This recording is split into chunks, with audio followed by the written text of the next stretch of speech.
nightmares in my head, I fear that the thoughts build up until I can't hear, that my mind fills up into a creature, and it haunts me somewhere much deeper. Anxiety, filling up every space, no privacy, and silently, it could build and build until you finally see, whoa, it's taking no.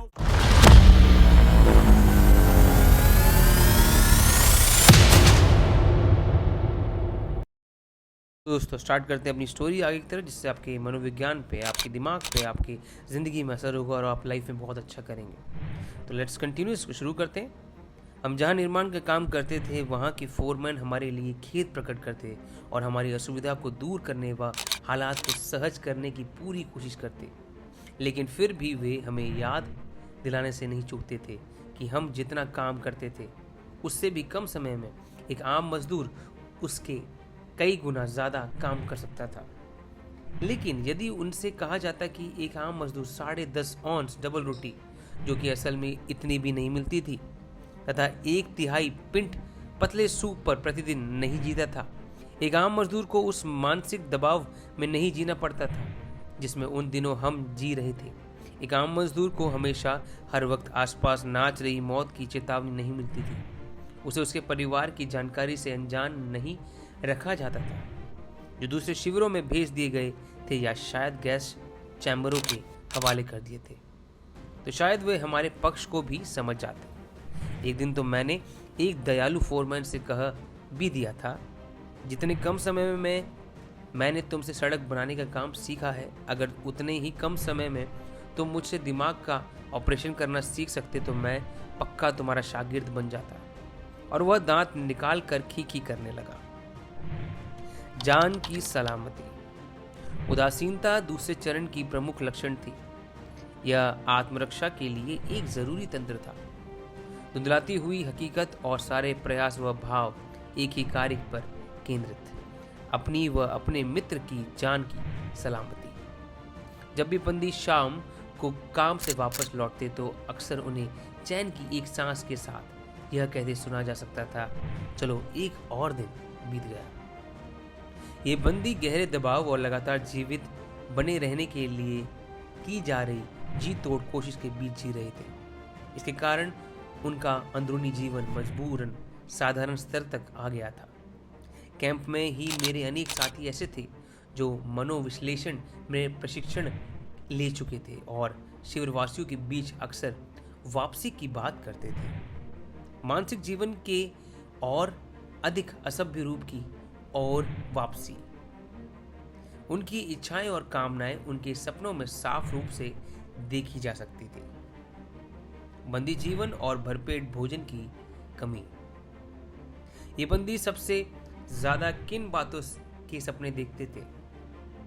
ये इन्हें double रोटी, cake और गर्म पानी वाले सुखद स्नान के सपने आते थे। वास्तविक जीवन में इन छोटी छोटी इच्छाओं के पूरा न होने पर वे इन्हें अपने सपनों के जरिए पूरा करते, या इन सपनों में ने और किसी भी तरह की उनकी मदद की।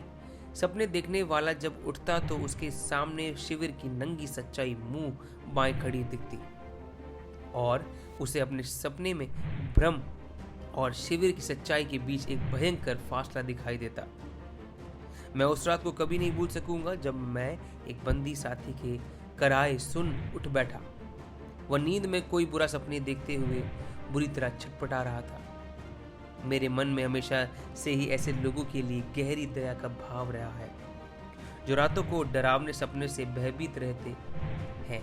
इसलिए मैं उस बेचारे को नींद से जगा देना चाहता था। अचानक ही मैंने उसे जगाने के लिए बढ़ाए गए हाथ को वापस पीछे खींच लिया। मैं यह सोचकर ही डर गया कि मैं क्या करने जा रहा था।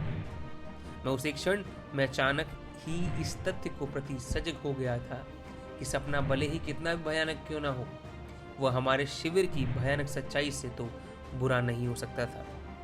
यदि मैं उसे जगा देता, वह फिर से इस भयानक माहौल में वापस आ जाता।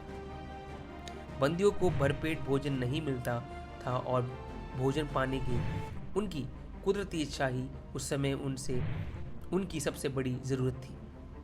उनका सारा मानसिक जीवन इसी ज़रूरत की आसपास टिका था।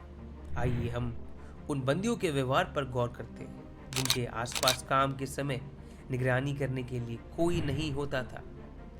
उनमें से अधिकतर बंदी मौका पाते ही भोजन के बारे में बातचीत करना शुरू कर देते थे। गड्ढे में काम करते हुए एक बंदी ने अपने साथी ही काम कर रहे बंदी से पूछता कि उसका मनपसंद व्यंजन कौन सा है। इसके बाद वे आपस में व्यंजन तैयार करने की विधियां साझा करते और उस दिन के लिए व्यंजनों की सूची तैयार करते। जब वे आज़ाद होंगे और अपने परिवार के बीच होंगे, हालांकि दूर दूर तक ऐसा होने की कोई उम्मीद नजर नहीं आ रही थी। वे लगातार बोलते चले जाते, सभी चीज़ों का पूरे विस्तार में वर्णन करते। उनकी यह बातचीत तब तक जारी रहती जब तक कि कोई किसी गुप्त संकेत से यह नहीं जता दिया जाता कि संतरी आने वाला है। प्रायः उनके संकेत एक विशेष पासवर्ड नंबर रूप में होते थे। तो आज की कहानी यहाँ तक। अगली कहानी सुनते हैं नेक्स्ट ऑडियो में। Thank you so much.